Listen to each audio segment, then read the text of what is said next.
As many as 30,000 people kidnapped, tortured, and murdered. Effectively, it was a genocide, and it was a lie that the missing people were traveling in Europe. 500 pregnant women or new mothers taken. They let her live until her baby was born, el 26 de junio. Their babies stolen and given to supporters of the military dictatorship. Perhaps you don't know where the baby came from, but you know you don't have it legally. Before the mothers died terrible deaths. This is the story of the grandmother's painful separation from their sons and daughters. They were crying out for the bodies of their children. And their desperate hope of finding their grandchildren. Por favor, ayúdennos, ayúdennos, por favor. This is the story of the most innocent victims of Argentina's dirty war.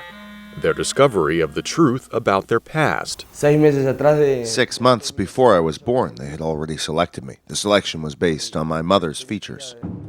The reality they faced about the fates of their real parents. There are no traces of my mom, the same as every pregnant woman and most of the people who went through that detention center. And their quest for justice. Could you forgive someone who threw your mother alive from an airplane? This is the story of their search for identity.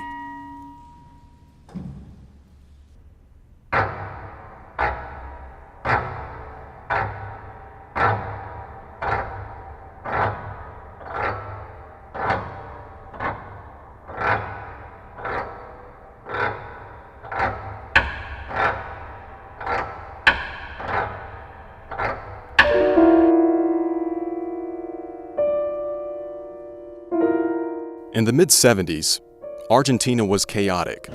In 1976, following a series of uprisings, the military staged a coup and ousted Isabel Perón. Army General Jorge Videla became de facto president. The takeover that took place in March of '76 by the Argentine military was really seen by most Argentines as a relief from the chaos left by the Peronist regime. Perón had died. His wife, whose principal advisor was an astrologer, was running the country into the ground.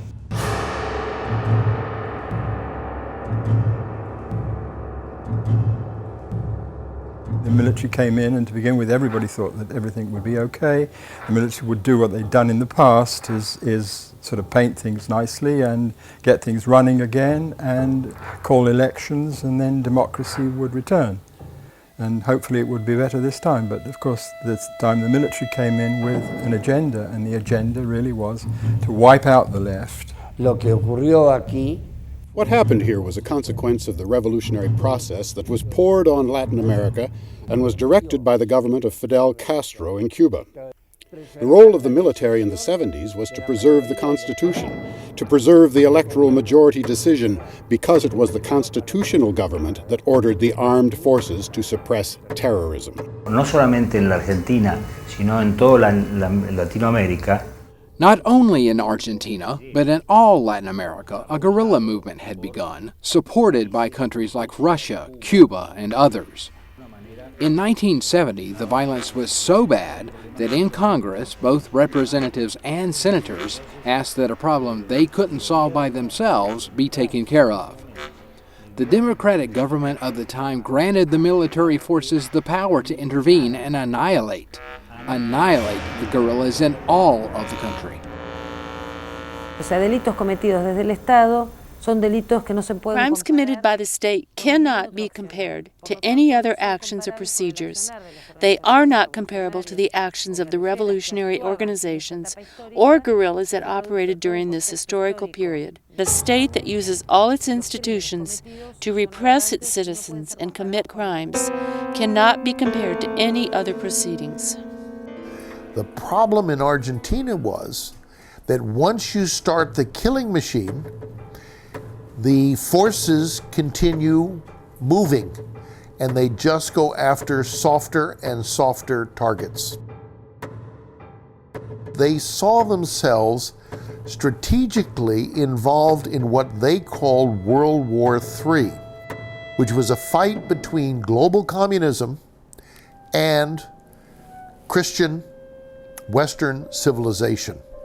It was not only terrorism, which is putting a bomb or shooting someone or other act of violence or planning act of violence, but it was also a question of eradicating wrong thinking.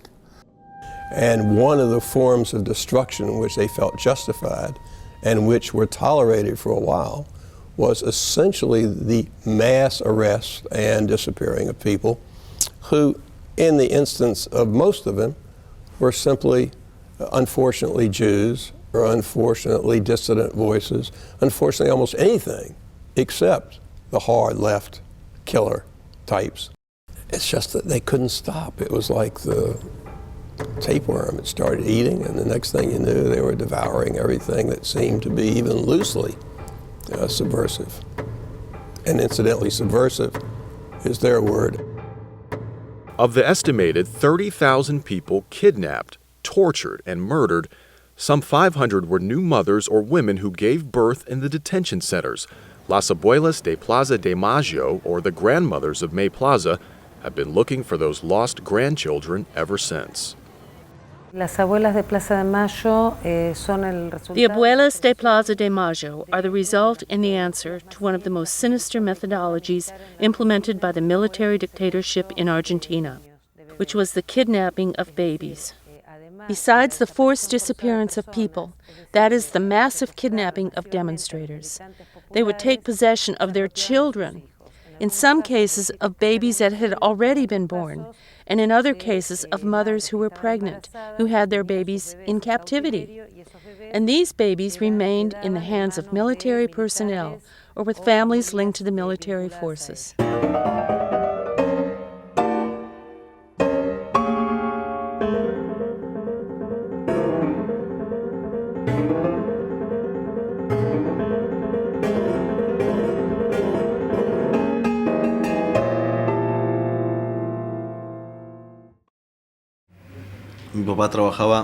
My dad worked in the state telephone company.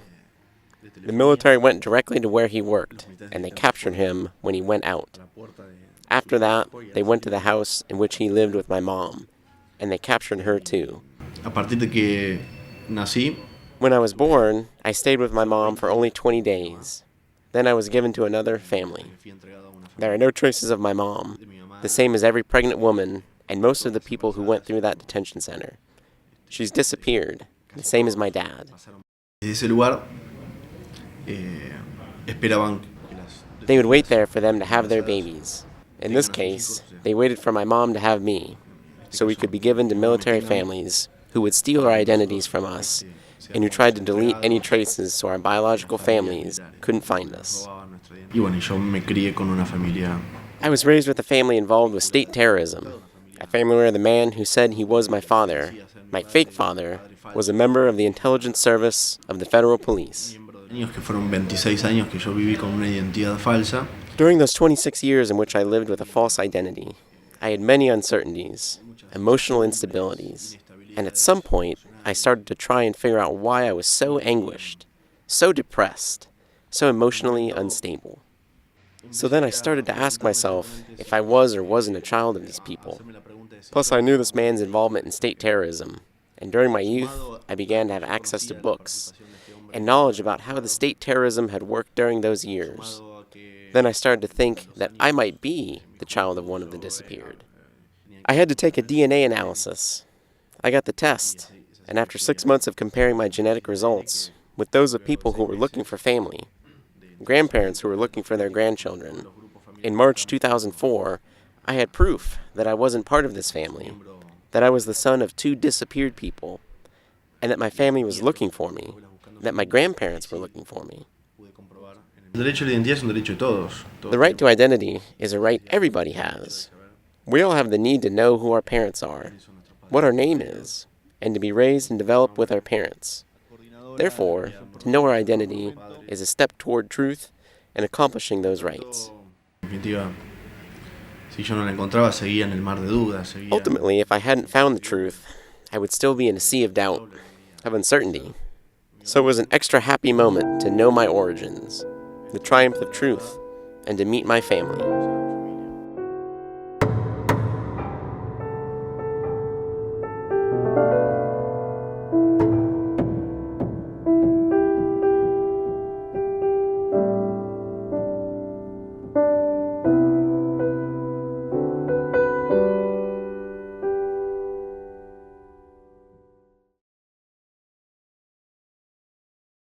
Estela de Carlotto has been part of the grandmothers of May Plaza since 1978.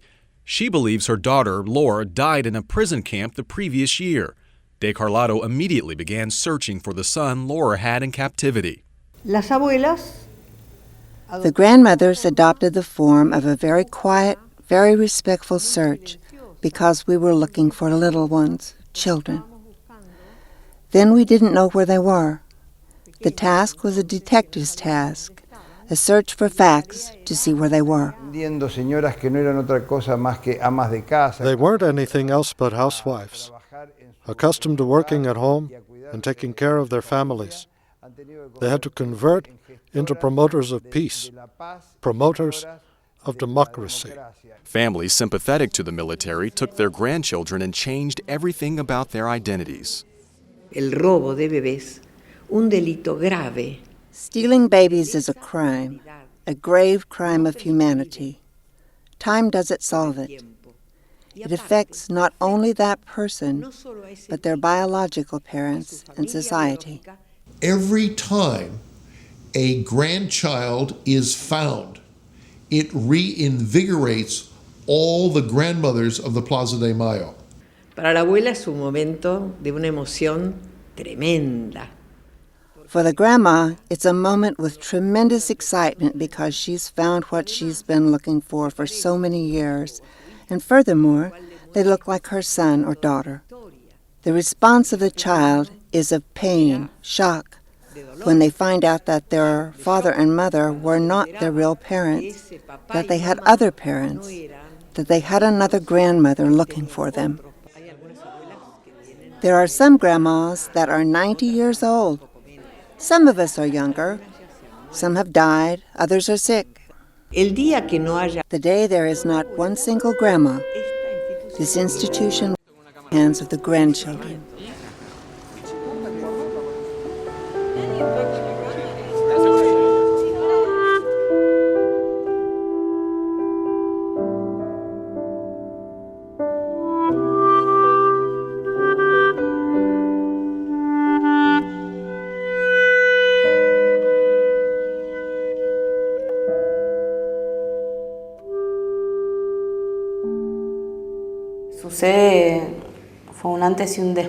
Everything started with Oscar's, my father, disappearance in 1976.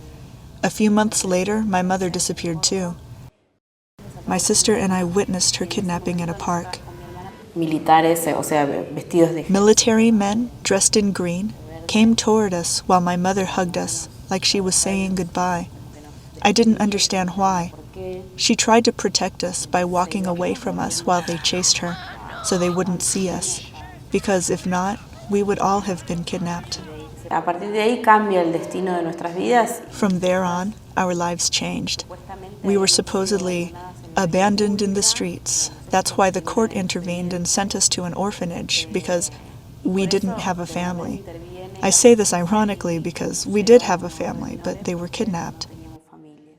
I was 3.5 years old at the time, and my sister was a little baby.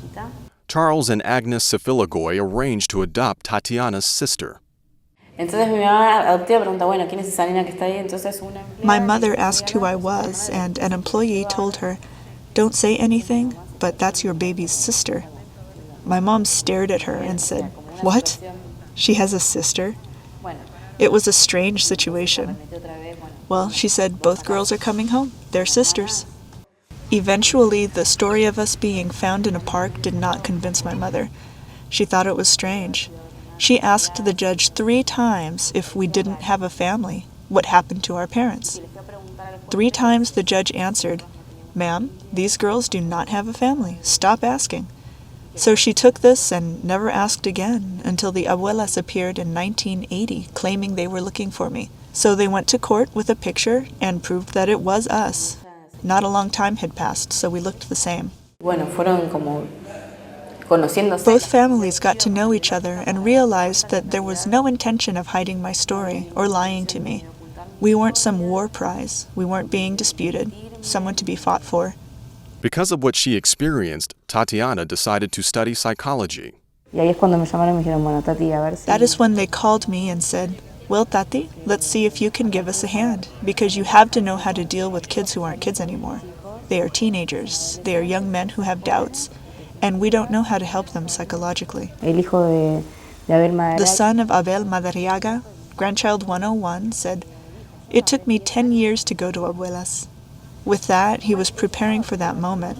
It was a crisis he saw coming. He knew there was going to be an abrupt change, that there were going to be new things, that there was going to be a new family.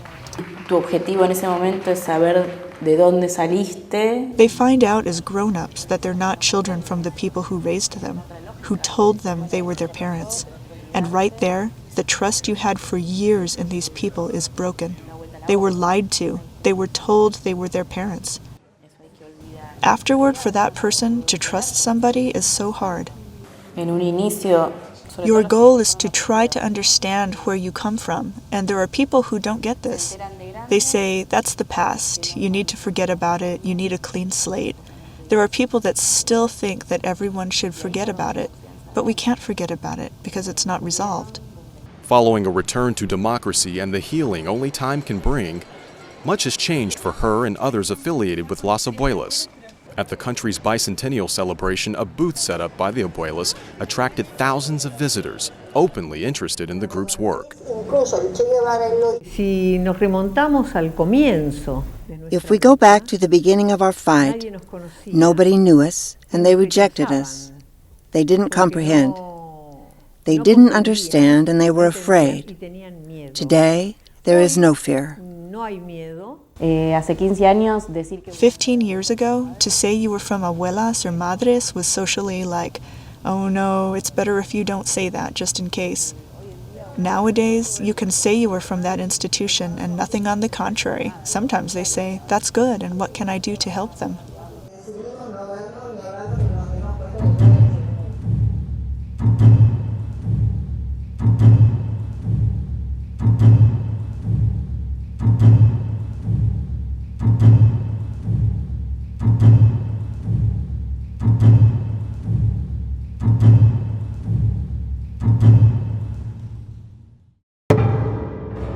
Some claim the military leaders at the time of the Dirty War were upright and humane, and cannot be held responsible for the excesses of a few rogue elements of the armed forces. The persecution of militants, the kidnapping of a generation, the appropriation of their children, and even the kidnapping of those who looked for them, because mothers of May Plaza who were looking for their children or family members of missing people also disappeared.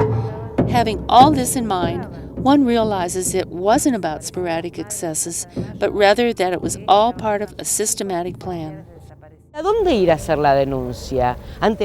Where could we go to report? To the judicial power that was totally dominated by the government? To the policemen, who did nothing to stop the illegal forces of the state from kidnapping and killing us? We didn't know what to do. Most of the time, there was silence. And for convenience, questions weren't asked.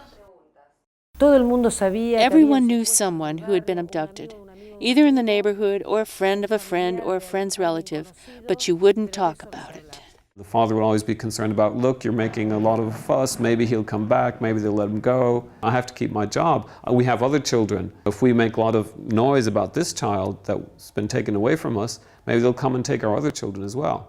If you look at the numbers, there were a few hundred military and police officials who were killed, and there were 13 to 30,000 people killed on the other side. That isn't a war, that's a slaughter.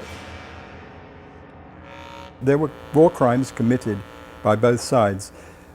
What is quite clear, however, is that there is no possible justification for what the military did. There was the knock on the door at 3 o'clock in the morning. Sometimes the door was just knocked down or blown down with a bomb, and people were taken off, and they stole and they robbed and they raped. Many of the prisoners wound up in the Navy Mechanics School, known across Argentina as ESMA. During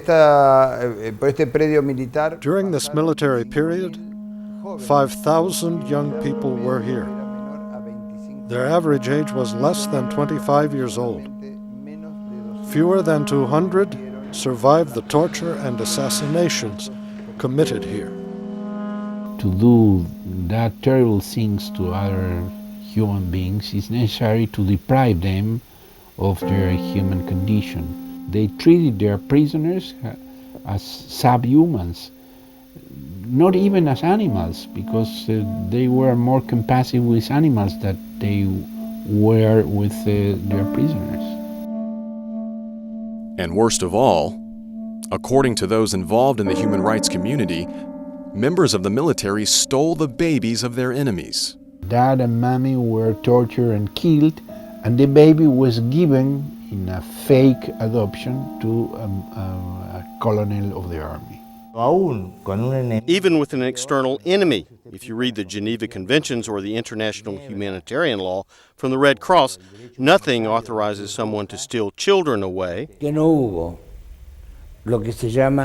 was no systematic theft of babies. There were only 10 cases, maybe 11, of people who kept the babies because they saw them homeless after a fight. In such cases, it was an act of love. When they couldn't find somebody to take care of those children, they handed them over to some known family which they knew could take good care of them. So they intended to protect these children, not kidnap them. Some of the appropriators tried to present their behavior, saying they saved these kids from abandonment, when the reality is most of them are responsible for the deaths of these kids' parents. Victoria Donda, found grandchild number 78, bristles at two charges made by those who still support the former government. First, that the grandmothers and their supporters rigged the DNA results. And second, that the majority of the found grandchildren are actors paid to claim their children of the disappeared. Ridiculous. Ridiculous. It's ridiculous to argue with these people. It's as if I tried to have a conversation with someone who denies the Holocaust. You can't discuss things with these people. These people justify the most outrageous horrors of history.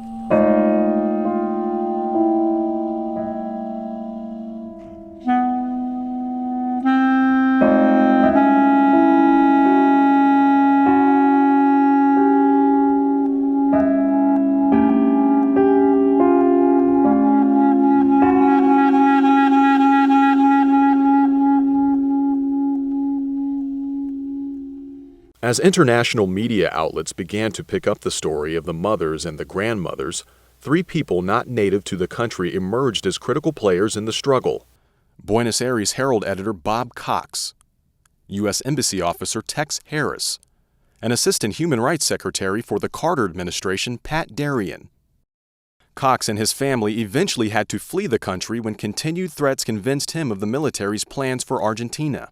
Taking it over and redoctrinating the country according to their extreme right-wing views, ultra-Catholic, intolerant, and after all, completely inhuman. I was the reporter on the ground as a diplomat, sending back information to Washington on the human rights abuses that were taking place throughout Argentina. Over a period of time, we had a kind of temperature chart of the operational capacity of the Argentine clandestine program, which I then reported to Washington. Previous to this, what countries did internally was no one's business but their own. It was not the business of diplomacy.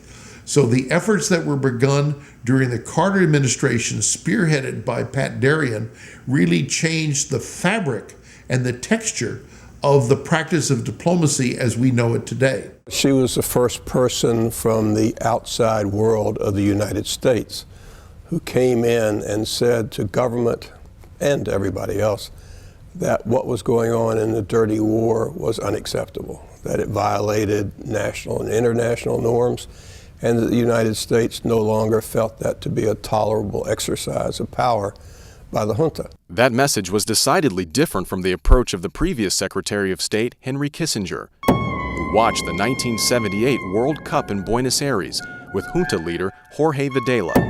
They had been assured by a number of people in the American government that they were doing what America wanted them to do, crushing these left-wingers, crushing the possibility of commies taking over. Martin Anderson first reported about Kissinger having given the green light to generals in this 1987 article in The Nation. Carlos Osorio at the National Security Archive in Washington, with help from students from the College of William and Mary, has uncovered a number of documents indicating the U.S. government prior to the Carter administration winked at what the regime was doing. Henry Kissinger, in dealing with governments before he dealt with them, knew what it was that our intelligence services knew. Our intelligence services knew to the last drop of a sparrow what the Argentinian regime was doing. And so did Pat Darien. She recalls the attempts at intimidation from the Argentina military. He said, you better be careful. This is dangerous. And I said, well, of course it is, and you don't know how dangerous it is for you. Sometimes I think the ones who were most outraged by her were not foreigners, but people within our own government. One or two of my sort of counterparts in other parts of the government called me. I said, don't call me again. Leave me alone. I'm doing my job. Plank. That job was to let dictators and despots know about a change in what had been U.S. policy. Nations who are shoulder to shoulder with the United States are our friends in the fight against godless communism, even if they repress their own citizens. To a new and decided emphasis on human rights, starting in Argentina with Las Madres, Las Abuelas, and hundreds of missing grandchildren.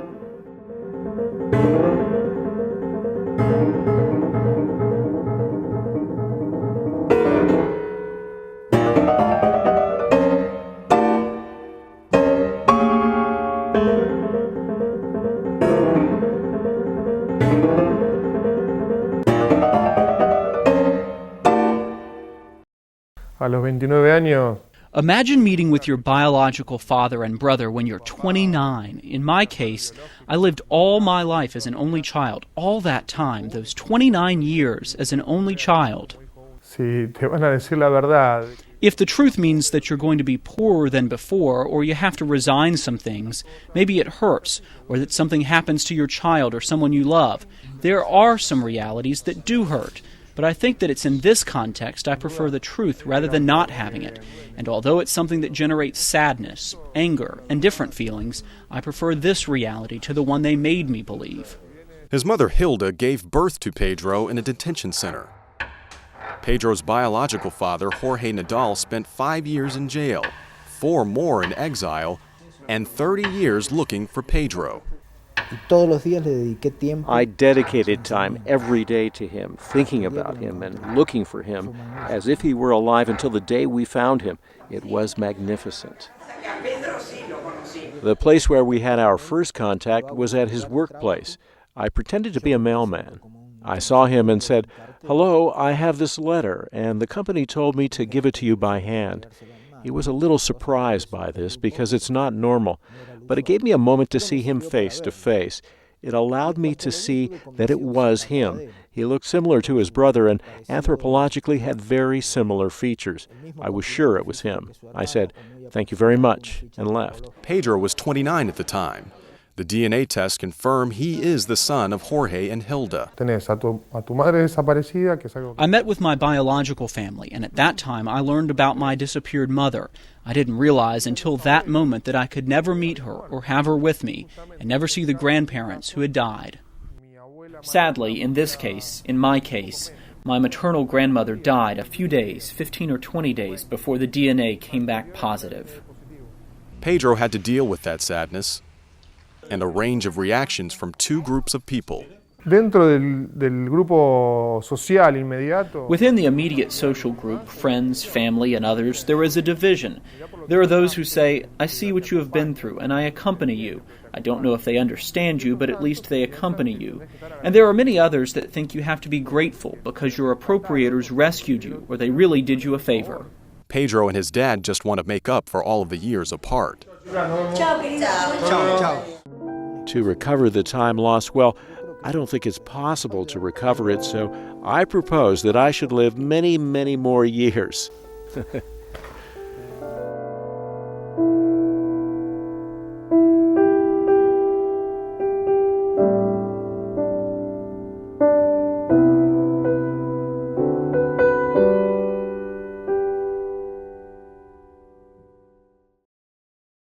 Argentine society has been trying to deal with the horrors of the dirty war for nearly 4 decades. Leon Arslanian was one of the judges who heard charges against the military and condemned the brutal methods of the regime. Las mujeres jóvenes. When young pregnant women had their babies in captivity, their babies were not given to their grandparents nor to other family members, but rather were handed to members of the security forces, to policemen or military men who adopted them. And this was a methodology that was repeated in each and every one of these cases. So they wanted to give them good families, Christian military families. These children were treated as war booty. El Estado está para protegernos. The state exists to protect us and to guarantee that laws are applied, not to commit criminal acts. The grandmothers of the missing babies continue to suffer because of those crimes. Son las víctimas de They are the victims of the spoils of war, which were their grandchildren. Their sons or daughters were kept alive in captivity until they had their babies.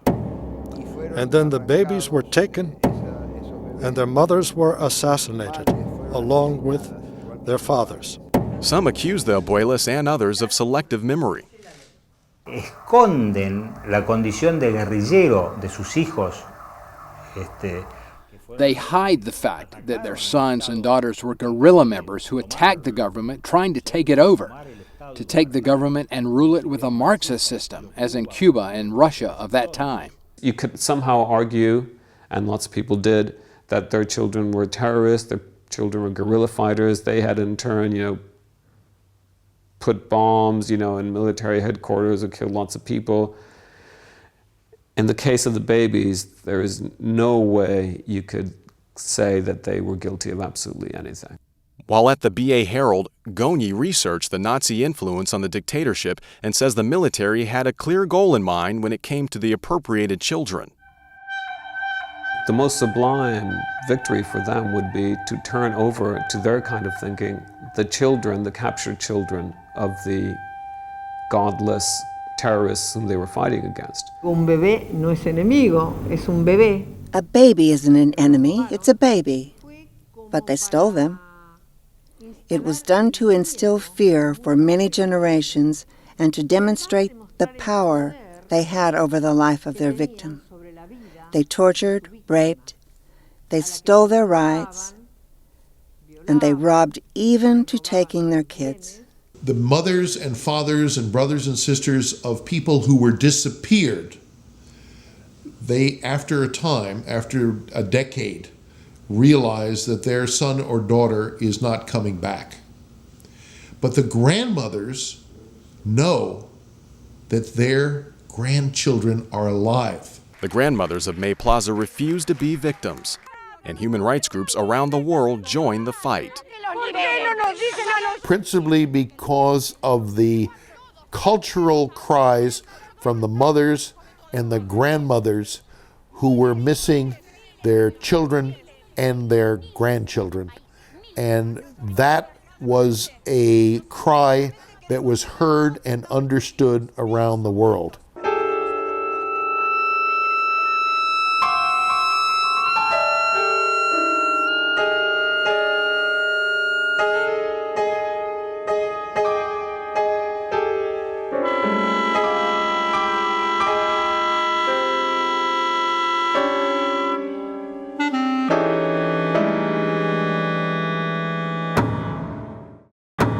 were driving as usual, and he suddenly stopped. When he stopped the van to tell me all of this, the first thing he did was burst into tears, and then it was as if he switched places, and a whole other person was in front of me. And he said, "No, you're not my biological son. You're adopted. And on top of that, you're the son of a disappeared person." De no tener nunca una duda de ser hijo adoptado. And I went from not ever having doubts of being adopted, from not ever feeling different from my family, to being told all of this. I was shocked. Al estar yo muy cerca en ese entonces con mi apropiado. Since I was very close back then with my appropriators, it was really difficult for me to get together with my family. I had to go through an entire process to detach from the other family. I had to wait for a trial determination to be able to say, okay, this is it for me. I won't be with you people anymore. And no, it wasn't nice at all. And when the trial came to an end, that's when everyone showed their real colors and started telling me, okay, you are the one to blame here. This is your fault. And right there, the truth was disclosed. The truth about who they really are. And every chance of maintaining a relationship with them back then disappeared. One revelation was especially troubling. Hace 6 meses atrás de 6 months before I was born, they had already selected me. The selection was based on my mother's features, which are the same as the ones of the woman that raised me, my appropriator. They're both French descent, blonde, slim, tall.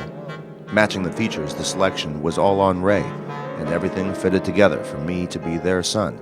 There were no loose strings. Alejandro has cut all ties with the people he now calls his appropriators and has built tight bonds with his biological family.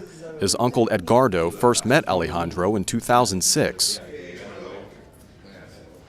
At that time, you do not know what to do. You can only embrace, touch, but do not know what to say, because you want to resolve 30 years there in 30 seconds. But in fact, 30 years is resolved in 30 years.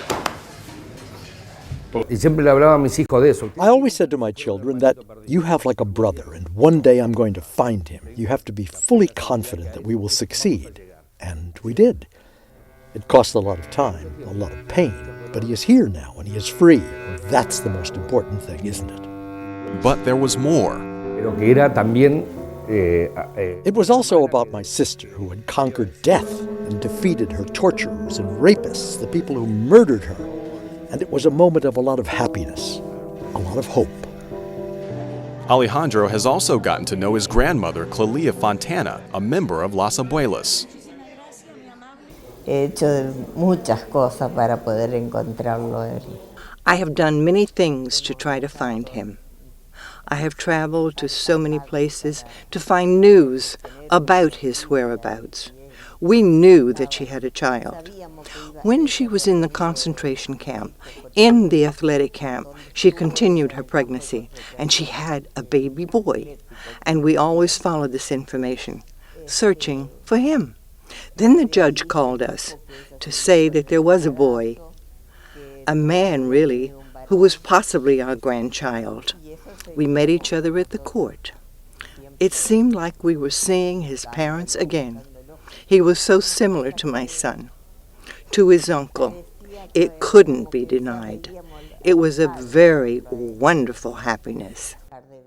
Even though I found my grandson, I kept going with the grandmothers to help them find the grandchildren that are still missing. It is something like my daughter is saying, "Continue, Mama. Continue, Mama. Keep going. I cannot stop going."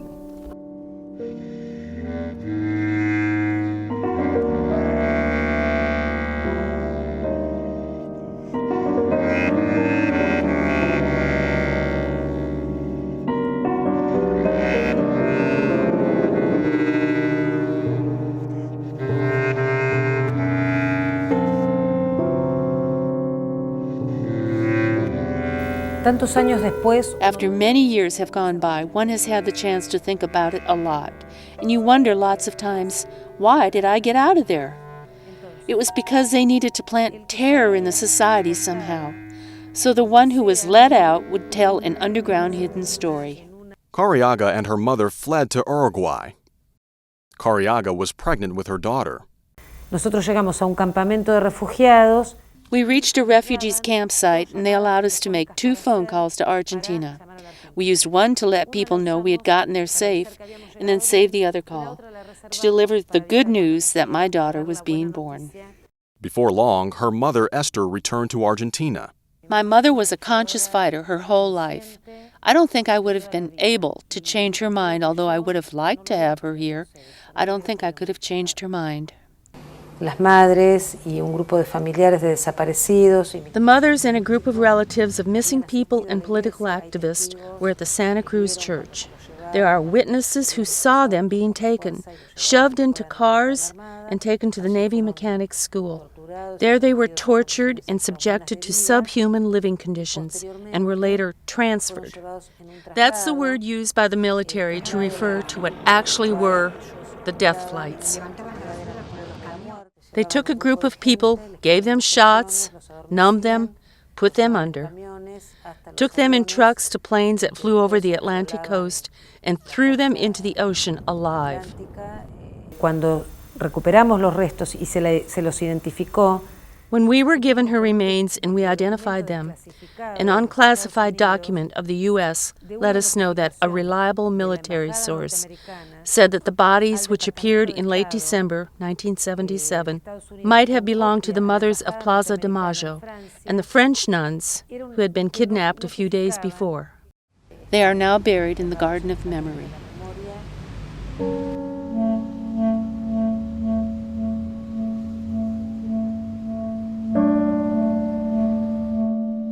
Nosotros, precisamente cuando la enterramos, we had another painful moment that affected the family. My father died in the year 2000 without finding out what had happened to the woman who had been his partner for so many years.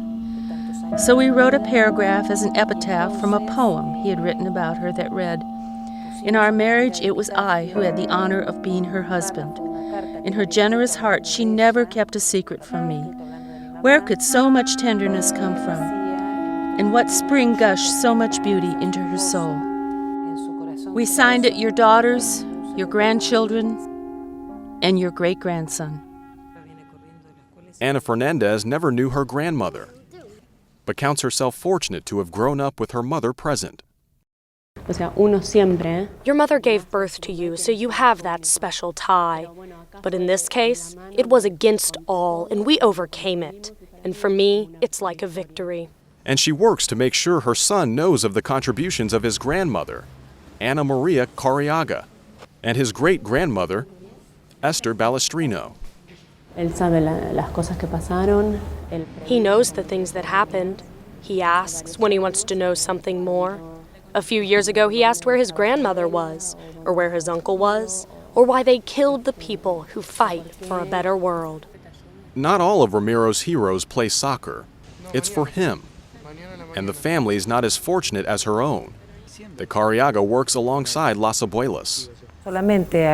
This doesn't only affect those whose identities have been directly appropriated, but it also affects society as a whole, and even unborn generations, because today the children of the missing grandchildren who have yet to recover their identities will also have their identities changed.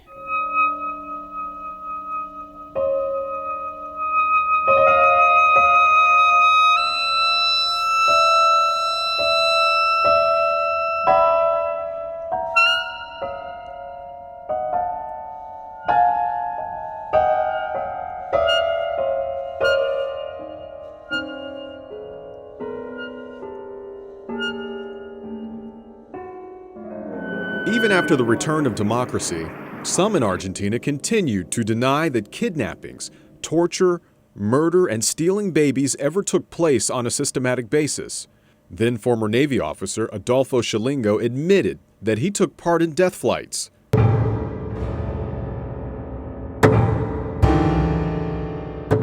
And threw drug prisoners out of airplanes into the ocean. The confession of Captain Shilingo had that strong impact in Argentine society. For the first time, one of the military responsible for the crimes admitted to have committed crimes. And then, from this moment on, there was no more two versions of history. In 2005, a Spanish court convicted Xilingo of crimes against humanity. Other former members of the military were hiding in plain sight. Once the dictatorship collapsed, they all started living perfectly normal, law-abiding lives. So what you see is that what's evil actually is the system. If a system is put in place that promotes or allows or condones these kind of crimes, then the crimes happen. And the people who committed those crimes in the name of protecting the country were continuing to deny any wrongdoing. They will, at end of day, simply say, every bit of evidence out there is a plant. Every bit of information that you've heard is fake. The science is phony science. The people who cry on cue are actors. And you look there and say, who else believes that?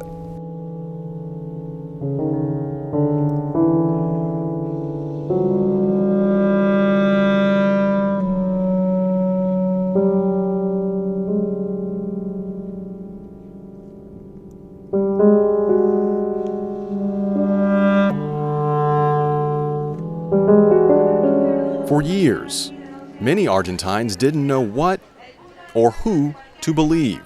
In 2004, the Democratic government reopened La ESMA, the Navy Mechanics School, as a place of memory. When visiting these sites, one sees that these are places that have been carefully designed and equipped to carry out repression. Everything. The cells, the torture rooms, which sometimes were referred to as operating rooms, was fitted to carry out torture, which was the systematic interrogation and depersonalization method to which they subjected virtually everyone held captive there. Groups of students learn about the terrible things that happened here. Educating young people about the dirty war isn't confined to classrooms in Argentina. Can you get a sense of the magnitude? Angela Hill walks her Chapel Hill, North Carolina students through the lives of those who were tortured and killed. Each person is a person that had a pair of shoes and a house and brothers and sisters. Embarazada? Yeah, she was pregnant, so 2.5 months. They let her live until her baby was born, el 26 de junio. And tells them about the ongoing fight for justice and the ongoing search for identity for those still living false lives. University of North Carolina alumna Corina Cortez learned about the Abuelas during a study abroad trip to Argentina, where she discovered long-held secrets about her own family. This is my family that I learned about in books. Carlos Lizaso, murdered June 6th, 1956. And you're putting together pieces, and then it gets to the point where you just are wallowing in these atrocities and in the idea of torture. And, you know, you can only sit in that for so long before you have to take a step forward. Cortez explains the impact of the discovery on her life through a play documenting the experiences of her mom, her aunt, and their cousin during the dictatorship. She says it's important that discussions about the issue lead to action. What are we going to do to help push this forward and to make it so that it won't happen again? I don't think that you can just push it aside and not talk about it.